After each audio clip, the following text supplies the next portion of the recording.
Yes, page number 63, BA part second, or to the west wind of P.B. Shelley. So I will be lecturing on the text of this poem. And now part 3 and line number 29. Thou who didst waken, तो west wind को ही address वो कर रहा है कि you means west wind who didst waken, जो उठा देती थी फ्रॉम हिज समर ड्रीम्स, यानी उठा देती हो। समर ड्रीम्स का मतलब जैसे कोई व्यक्ति सोया हुआ हो और उसको हम उठा दें और वो सपने देख रहा हो, तो ये फिर इसी प्रकार का सिमिली और मेटाफर्स का बहुत बार प्रयोग आप देखेंगे, बार बार होगा। द ब्लू मेडिटेरेनियन, अब पर्सोनिफिकेशन किसका हुआ है यहाँ पर? मेडिटेरेनियन सी का। भूमध्य सागर जैसे पड़ा हुआ सो रहा हो और सपने देख रहा हो, उसको तुम उठा देती हो। वो कैसे उठा देती हो भाई? तेज़ हवा चलेगी तो जो शांत समुद्र ऐसा लगता है कि वो खर्राटे ले रहा है, सपने देख रहा है, सो रहा है, तो उसमें लहरें शुरू हो जाएंगी हवा के आते। वेयर ही ले, जहाँ पर वो सोया हुआ होता है, lord by the coil, lord का मतलब है काम, बहुत शांति से। बाय द कॉइल का मतलब है एक गोलाकार, ऑफ हिज क्रिस्टलिन स्ट्रीम्स। तो क्रिस्टलिन का मतलब है बेहद साफ़ सुथरा जो पानी स्ट्रीम से आता है। जल धाराएँ समुद्र में पड़ती हैं, तो अगर उनकी फ़ोटो ली जाए किसी शक्तिशाली कैमरे से तो साफ लगेगा कि भाई समुद्र का जो पानी है वो थोड़ा खारा और डिसकलर्ड है, और उसमें मीठे पानी की जो धाराएं गिर रही हैं साफ़, वो अलग कलर उनका दिखेगा। और वो धाराएं कई बार घूम जाती हैं तो कॉइल जैसी बन जाती है, जैसे सांप कुंडली मार लेता है।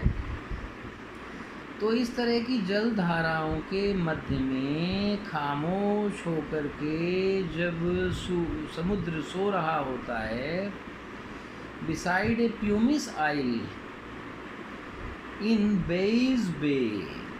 अभी नोट्स में आपको रेफरेंस मिल जाएगा प्यूमिस आइल किसे कहते हैं, बेइज बे कौन सी है। तो बे ऑफ नेपल्स है, जैसे बे ऑफ बंगाल है, हमारे यहाँ बंगाल की खाड़ी है, तो वहाँ बे ऑफ नेपल्स है मेडिटेरेनियन में। बिसाइड का मतलब एक साइड में। ए प्यूमिस आइल, प्यूमिस आइल का मतलब है लावे से बना हुआ द्वीप। तो शायद आपको भूगोल के विद्यार्थियों को तो ख़ास तौर पर जानकारी होगी कि ज़्यादातर जो फॉर्मेशन है, जो हिल्स की, रॉक्स इत्यादि की, आइलैंड्स वगैरह की, वो ज्वालामुखी से हुई है, लावा उसका जब निकला है। समुद्र के अंदर भी बहुत से सक्रिय ज्वालामुखी होते हैं और उनमें से लावा निकलता है, जिससे द्वीपों का, पहाड़ों का, इन पत्थरों का निर्माण हो जाता है। तो यहाँ पर एक रिजॉर्ट भी है, बेइज बे। तो इस रिजॉर्ट के पास में लावे के द्वीप पर एक खाड़ी के अंदर मानो वो सो रहा हो और अपने सपनों में वो देखता हो, and saw in sleep old palaces and towers. अपनी निद्रा में वो पुराने महल और मीनारें देख रहा हो, जैसे मनुष्य सपने में देखे। तो ये पर्सोनिफिकेशन है भूमध्य सागर का।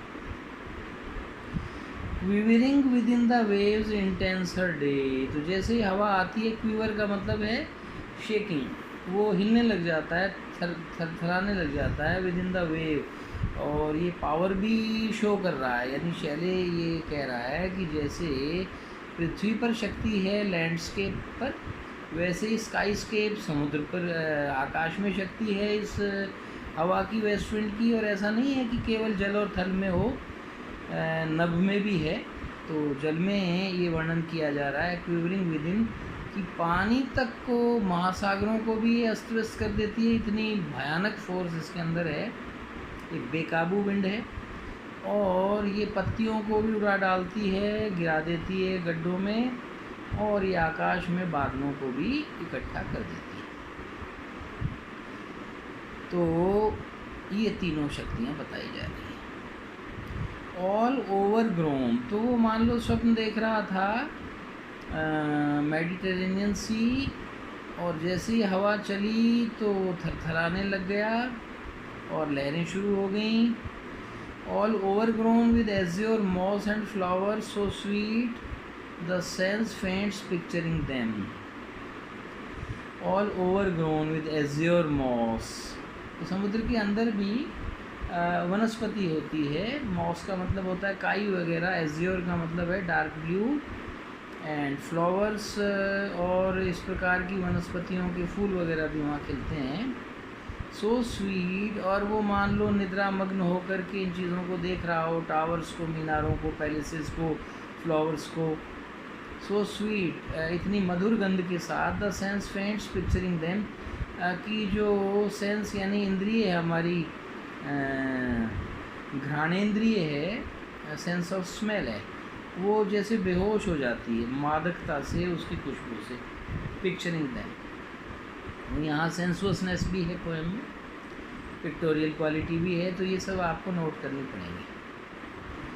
दाउ for whose path the Atlantic level powers, और तुम जिसके मार्ग के लिए द एटलांटिक्स, जो अटलांटिक महासागर है, उसकी लेवल पावर जो लगभग शांत रहता है। लेवल का मतलब है इसकी सतह जो है वो बिल्कुल फ्लैट रहती है, समतल रहती है, जिसमें ज़्यादा उतार चढ़ाव युक्त लहरें नहीं नज़र आती। तो क्लीव देमसेल्व्स, ऐसे महासागर को भी तुम चीर देती हो। क्लीव का मतलब है चीर देना, दो फाड़ कर देना। इनटू कैज़म्स, कैज़म्स का मतलब उनमें खाइयाँ उत्पन्न हो जाती हैं। अब समुद्र में खाई कैसे होगी? बहुत तेज़ हवा चलती है, तो जहाँ से चलती है वहाँ से पानी हट जाता है तो गड्ढा हो जाता है, और ऐसा लगता है कि समुद्र को दो भागों में फाड़ दिया गया। वाइल फार बिलो, जबकि बहुत नीचे, द सी ब्लूम्स, जहाँ पर जो समुद्र है वो चमकता है, एंड द ऊजी वुड्स, और मैंने बताया था कि वेजिटेशन होता है समुद्र के तल पर भी, वनस्पतियाँ होती है, बड़े घोर जंगल हैं। वुड्स का मतलब जंगल, ऊजी का मतलब है, ऊज मतलब टपकना, जो पानी के अंदर है इसलिए पानी टपकता रहता है। विच वेयर द सैपलेस फॉलेज, जो वृक्ष धारण करते हैं जंगलों के। द सैपलेस का मतलब है नीचे जो वनस्पति है समुद्र की, वो वैज्ञानिकों ने शोध की है कि वो सैपलेस है। उनके जो पत्ते वगैरह में ऐसा रस नहीं है जैसे हमारे यहाँ होता है, वो कागज़ की तरह टूट जाते हैं। फॉलिएज का मतलब है पत्ते। ऑफ द ओशन, समुद्र के अंदर, वो भी जानते हैं नो। ये 40th लाइन है। तो इस लेक्चर में मैं इतना ही पढ़ाऊँगा। इसके बाद नेक्स्ट पेज हम 64 लेंगे। तो कहने का आशय ये है कि इतनी भारी शक्ति है कि ना केवल अटलांटिक को दो भागों में बांट दिया जाता है, गड्ढे और खाइयाँ हो जाती हैं, बल्कि नीचे जो जंगल हैं समुद्र के तल पर, और समुद्र का तल बहुत नीचे तक है। आपको आश्चर्य होगा कि माउंट एवरेस्ट सबसे बड़ा जो है पर्वत की चोटी नहीं है, उससे बड़ी पर्वत की चोटी समुद्र के अंदर, महासागर के अंदर स्थित है। उसका नाम मैं ज्योग्राफी का नहीं हूँ, पॉइंट कैलिमा या कुछ इस ढंग का है। तो कहने का मतलब इतनी गहराई तक भी इस हवा की शक्ति होती है, और जो नीचे पत्ते होते हैं वो भी डर के मारे आगे आप पढ़ेंगे कि गिर जाते हैं। So you mark here and I give you home assignment कि अब तक जो आपने पोएम पढ़ी उसमें जो सिमिलीज का प्रयोग है और मेटाफर्स का, बस उसको आप अपने कॉपी में लिख लीजिए कि सिमिलीज और मेटाफर्स का प्रयोग जो है ये कितनी बार हुआ है, कहाँ कहाँ हुआ है। जैसे मैं आपको एग्जाम्पल के तौर पर बता देता हूँ कि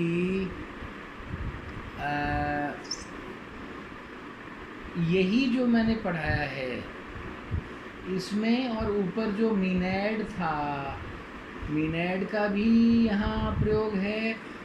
इसी तरह से जो डूम ऑफ ए वास्ट सेपल्कर है, ये भी इसी प्रकार का फिगर ऑफ स्पीच है। इसी तरह से जो इसकी तुलना है मेडिटेरेनियन के प्रति, वो मैंने अभी पढ़ाई। तो ये सब चीज़ें आप नोट कर लें, so that you can have some idea about simile and metaphor, which are a device of the poem figures of speech। और इसके आधार पर जो कविता है वो निश्चित रूप से बड़ी अलंकृत हो जाती है, काव्य में इसका बड़ा भारी प्रयोग होता है। तो ये आप देख लीजिए। That's all, thank you.